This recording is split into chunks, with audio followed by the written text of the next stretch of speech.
This couple, they did everything right. They worked hard, they saved steadily, and they built a small real estate empire worth about 2.3 million bucks. No fancy investing, just a pretty simple strategy: buy rentals, pay down debt, and hold them for a long time.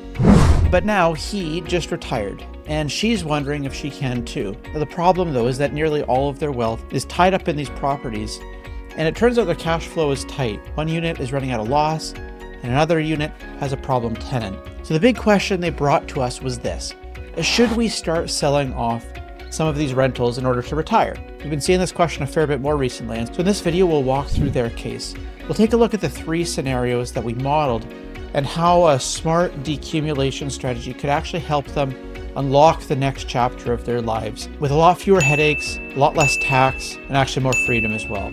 Let's dive in. Hey there, I'm Steve Willems. I'm a practicing certified financial planner and wealth advisor with the Willems Wealth Planning Group out here in BC. We started this channel to help you plan for your own retirement, helping you organize your investments, your income streams, and ideally pay less tax along the way.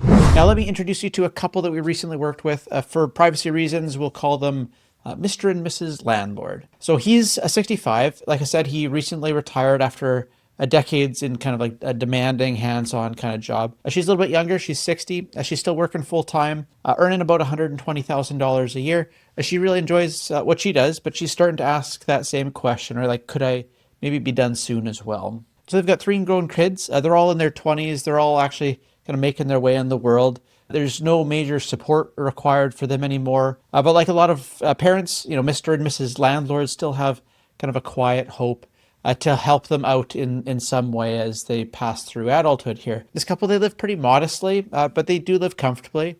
The goal for their retirement isn't anything crazy extravagant. It's about freedom. For them, $100,000 a year is going to cover their lifestyle spending, plus a little bit of room for travel, maybe a new vehicle every 8 years, and ideally, maybe a little bit of generosity kind of sprinkled into that as well, either for family or causes that matter to them. But here's the catch. They've got a decent net worth, about 3.6 million bucks, but nearly 80% of that is tied up in real estate. And while they've done a great job kind of building their wealth, that wealth isn't exactly liquid. It's not ready for them in retirement. So let's just break down what they own. They've got about $700,000 in liquid investments. And so here we're looking at RSPs, a split between them. It's invested in a type of like traditional balanced mandate through the bank. And then they've got about $3.6 million of asset value across 4 different properties. So their first property is their principal residence. It's about $1.25 million bucks. No debt tied on that property. The second property, we'll call it Red Street, worth about $750,000 bucks. They've got long-term renters in there, and they unfortunately can't raise the rent. And so that property is earning about $10,000 a year net. Their third property, we'll call it Blue Avenue. It's worth about $800,000, and it's got a $200,000 line of credit on it. It's earning about $16,000 a year net after their financing costs, and that's giving them about a 2% yield on that property. And then the fourth property is we'll call Green Crescent. Now they bought this one in the heat of COVID, paid about $800,000 for it. It's still worth about $800,000. It has a mortgage and a line of credit tied to it, with carrying a balance of about $600,000. Now this property has flipped to negative cash flow. It used to earn money for them, but now it's losing about $4,000 a year just to rising interest rates being higher than what they were back in COVID. So some cash and then 4 properties with a little bit of debt tied against those properties. And so here's what makes this situation so relatable. They didn't chase like crazy crypto stuff. They didn't try to time the markets. They followed a strategy that used to work really beautifully for building wealth here in Canada, right? Like buy properties, pay down the debt, hold it for the long term. And that worked for a long time for them. But now, with interest rates being higher and tenant issues becoming more stressful, and nearly all of their wealth tied up in properties that they no longer enjoy managing, they're just wondering if the plan that helped them grow their wealth is the same plan that will help them enjoy it in the future. So Mrs. Landlord came to us with a pretty simple question. Can I retire next year? Or do we need to start selling properties? Or maybe both? And so what started as a retirement planning conversation quickly turned into something much bigger. How do we restructure our wealth to support the lifestyle we want, not the one we used to want? So we took a look at the numbers, and at first glance, Mr. and Mrs. Landlords, the numbers, they looked pretty solid, right? Again, they've got about a $3.6 million net worth. They don't have a ton of debt. They've got a portfolio that's, balanced, it's growing, and they still have some rental income coming in. So what's the problem? Well, once we started digging in, a few key issues started popping up, and they might sound familiar if you've built your wealth through real estate as well. The first issue was just that they're asset rich, but they're cash flow poor. So yes, this kind of like real estate portfolio looks good on paper, but it's just not producing enough sustainable income to support their desired retirement lifestyle. After their debt servicing and their taxes, they'd be burning through their RRSPs way faster than they expected because that would be the only liquid bucket from which they could draw on. And number two, these properties just aren't pulling their weight. Again, let's take a look back at those real estate numbers. That Red Street property, it's earning $10,000 a year on a net after expense basis against a $750,000 asset. Again, that's a 1.3% yield before tax. The Blue Avenue property earning $16,000 a year against an $800,000 asset. Again, that's a 2% yield. The Green Crescent, that one's producing negative cash flow where they're losing that $4,000 a year just due to kind of rising interest and financing costs.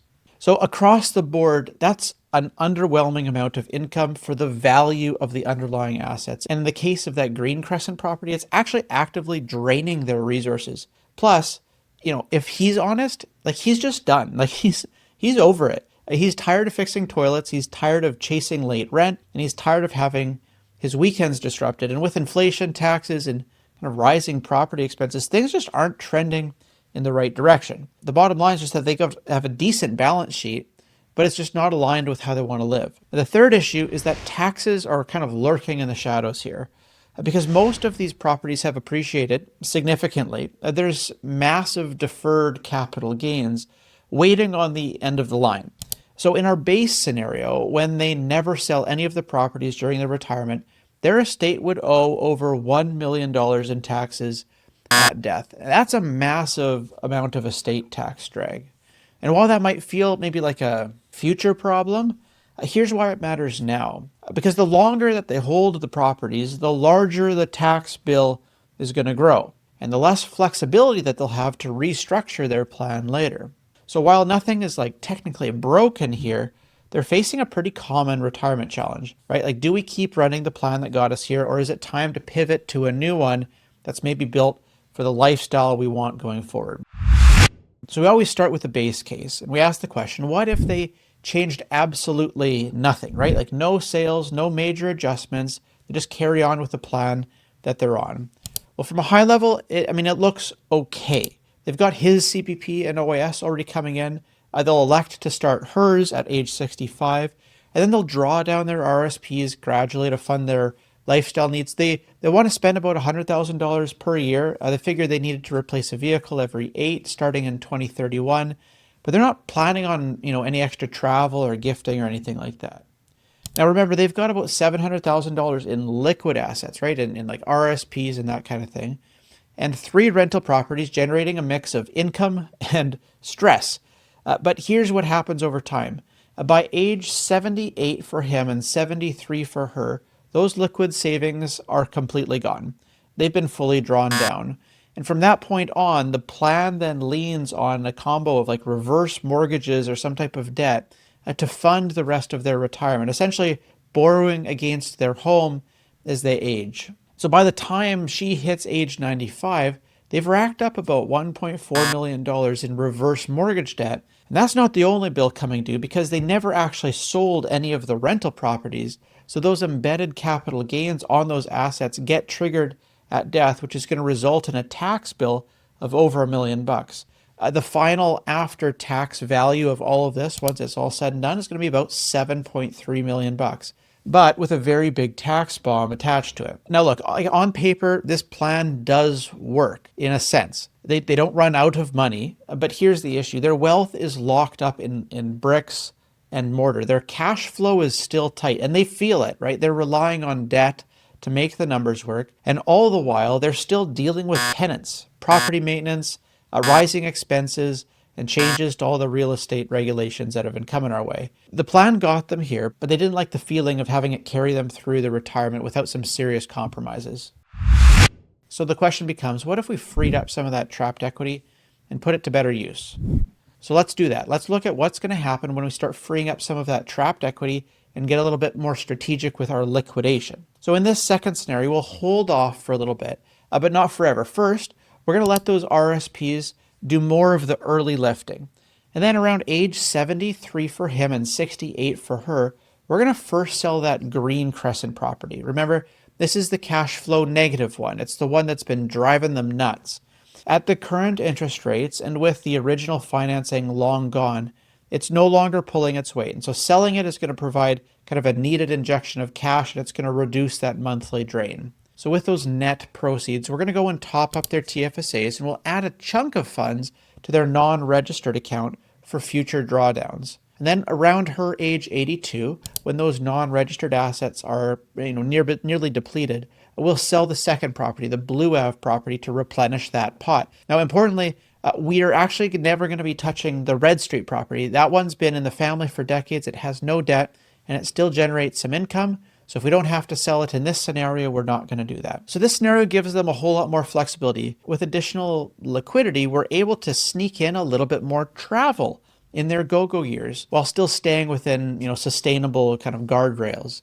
And at the end of the plan, their after-tax estate value is about $7.19 million, just slightly below the base case. But the kicker, the tax bill has been reduced by more than half. It's down to about $405,000. So they've kept more of their own money. And the plan feels lighter, it feels more flexible, but we still haven't fully solved the day-to-day stress of being landlords.